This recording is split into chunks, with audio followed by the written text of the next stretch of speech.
Are you looking for authentic zeal for living?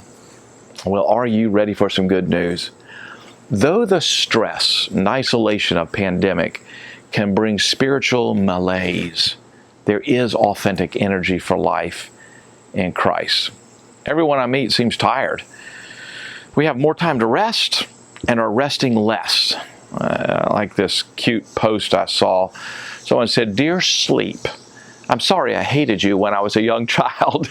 Right now I love you very much and I cherish every moment with you."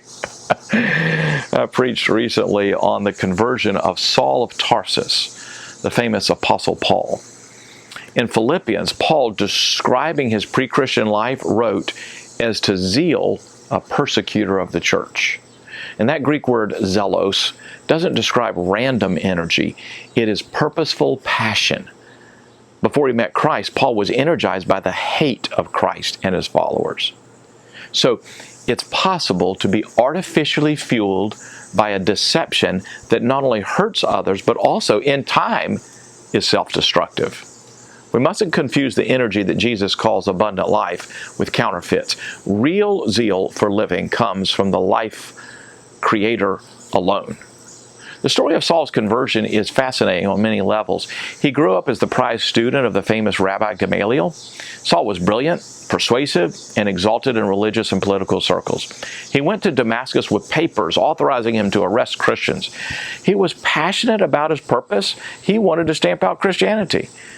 But instead of marching into Damascus with his impressive entourage in tow, Saul was blinded by a glorious encounter with Jesus, and for 3 days was led by the hand around Damascus. God appointed a Christian, a local leader whom Saul would likely have arrested if possible, to pray for Saul.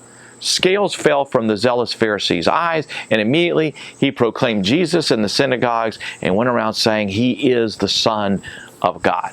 How odd and how wonderful.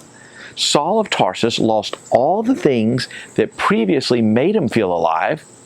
Things like social stature, self-righteous superiority, religious standing. But he suddenly felt more energized than ever before. Immediately, Saul began preaching and teaching despite great persecution against him. Soon the local Jewish leaders conspired to kill Saul, but his disciples took him down by night and let him down through an opening in the wall, lowering him in a little basket. Before he met Christ, the Apostle Paul fed off the counterfeit energy of hate and self-righteousness. But in Christ, he discovered real zeal. Hate and hypocrisy fill the soul with false adrenaline that eventually poisons the heart. But love in Christ brings fuel for all of life, and that's the gospel. Well, that's today's good news, and you can certainly just click right here to get more videos, but if you haven't done so, be sure and subscribe to this channel, and will you please tell others about it, because these are exhausting days, and everyone needs energy. Everyone needs good news every day.